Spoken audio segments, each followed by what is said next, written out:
Assalamualaikum warahmatullahi wabarakatuh.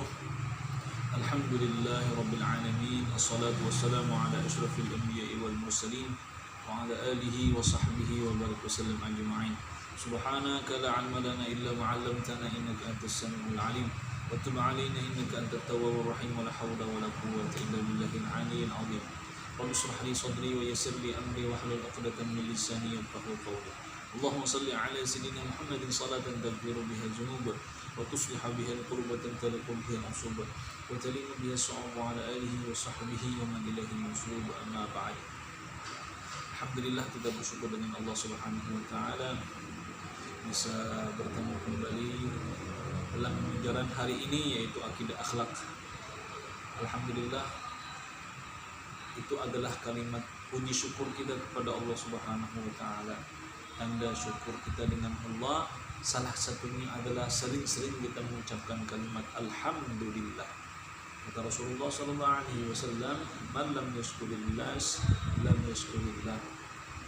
Orang yang tidak pandai bersyukur dengan Allah, maka dia tidak pandai bersyukur dengan manusia juga. Jadi kita harus bersyukur dengan Allah dengan ucapan alhamdulillah.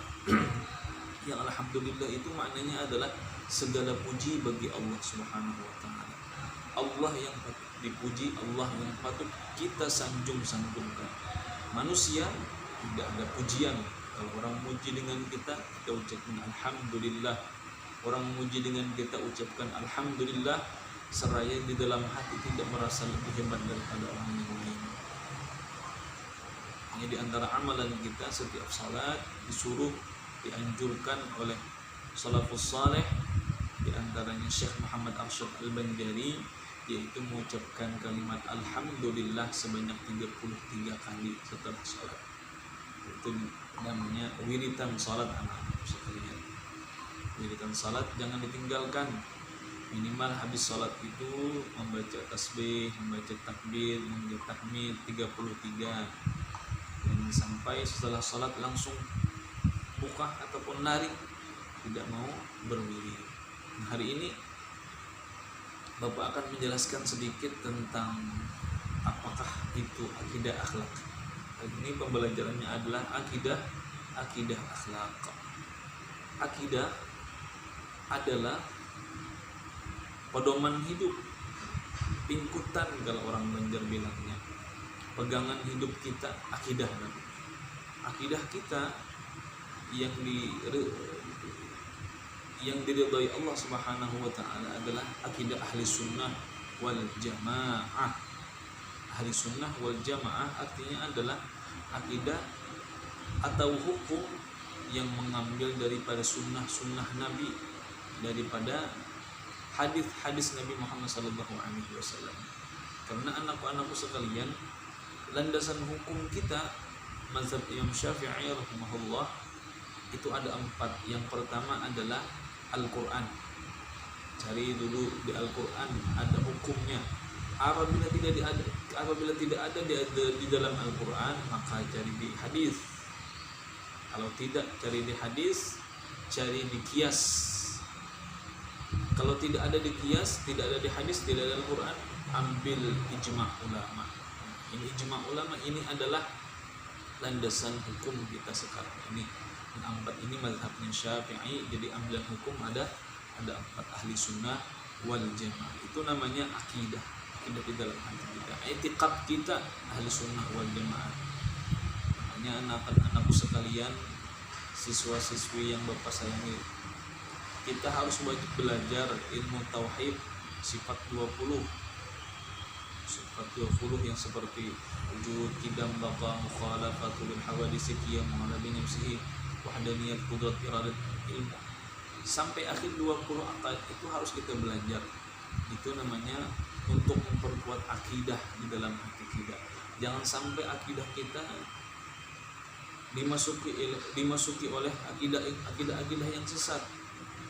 Akidah yang sesat ini akidah harus kuat di dalam hati kita. Akidah, kekuatan hati kita dengan Allah Subhanahu wa taala. Kemudian kalimat yang kedua pembelajaran adalah akhlak. Akidah akhlak.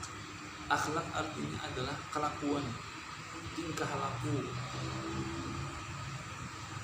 sopan santun, adab.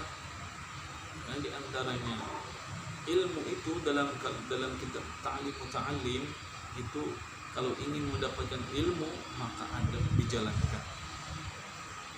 Al-adab qabla ta'allum, belajar adab dulu baru belajar. Al-adab fawqal ilmi, adab itu lebih tinggi daripada ilmu.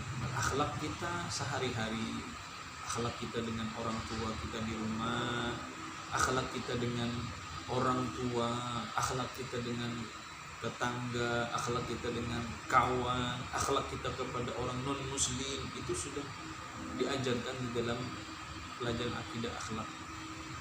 Akhlak kita dengan Allah Subhanahu wa taala bagaimana?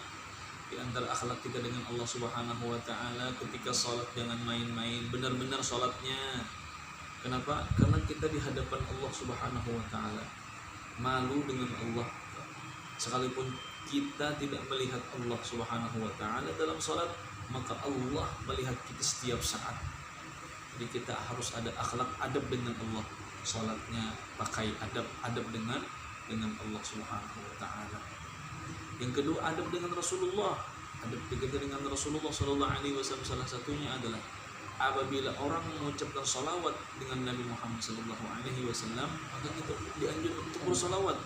Misalnya Allahumma shalli ala sayyidina Muhammad, Allahumma salli alaihi. Itu diantaranya adab kita dengan Rasulullah sallallahu alaihi wasallam. Karena kata Rasulullah, orang yang paling bakhil, paling pamalar, kalau orang Banjar, paling engken itu adalah orang yang ketika diucapkan namaku, kata Rasulullah, dia tidak menyebut salawat denganku. Itu diantaranya adab kita dengan Rasulullah sallallahu alaihi wasallam, akhlak kita dengan Rasulullah. Yang kedua, akhlak kita dengan guru. Akhlak kita dengan guru, jangan sampai berpendapat kita, pemikiran kita bahwasanya guru itu ada mantan, ada bakas, kata istilahnya bakas. Semua guru itu adalah guru kita. Seumur hidup itu guru kita. Tidak ada kalimat kita ucapkan itu bakas guru ulun. Jangan ada bakas guru ulun. Itu akhlak dengan guru. Ucapkan salam kalau ketemu dengan guru. Kenapa? Karena ilmu itu banyak, tetapi orang yang dapat ilmu adalah orang yang berakhlak.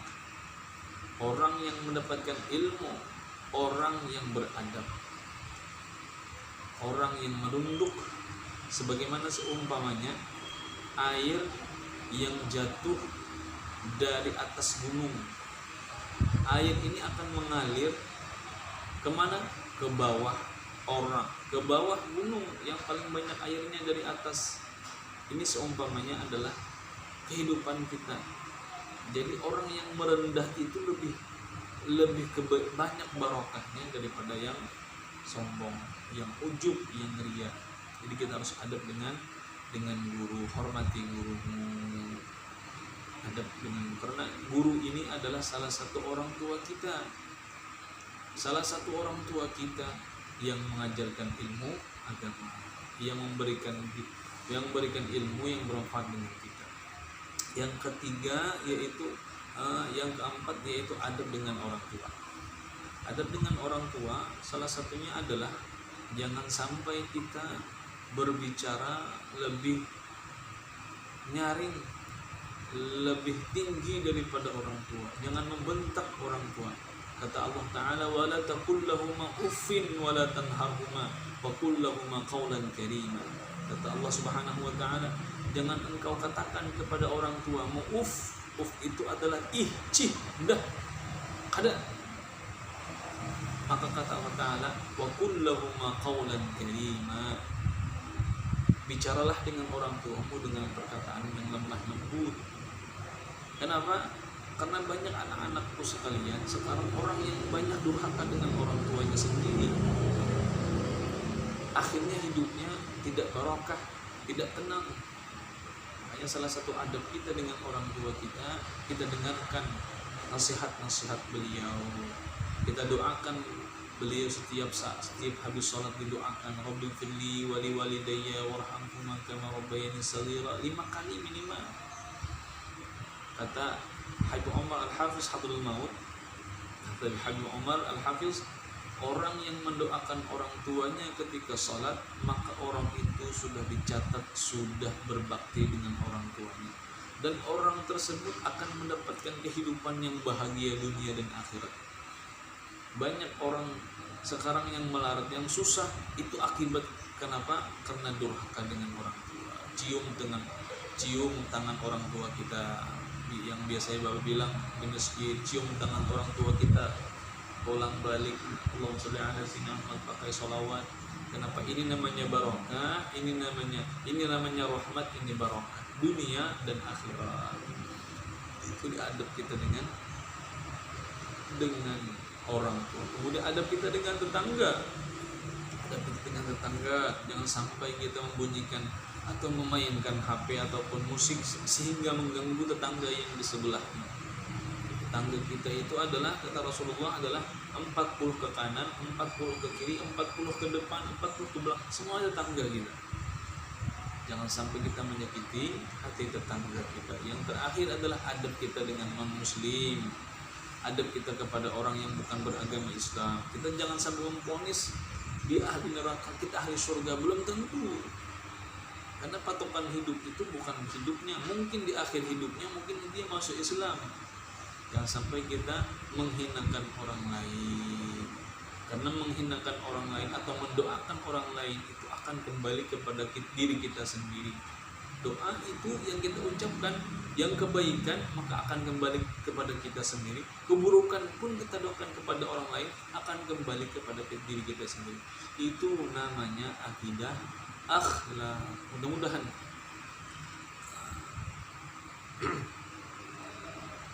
penjelasan Bapak yang singkat ini dapat dipahami, dapat diamalkan dalam kehidupan kita, kehidupan Bapak sendiri.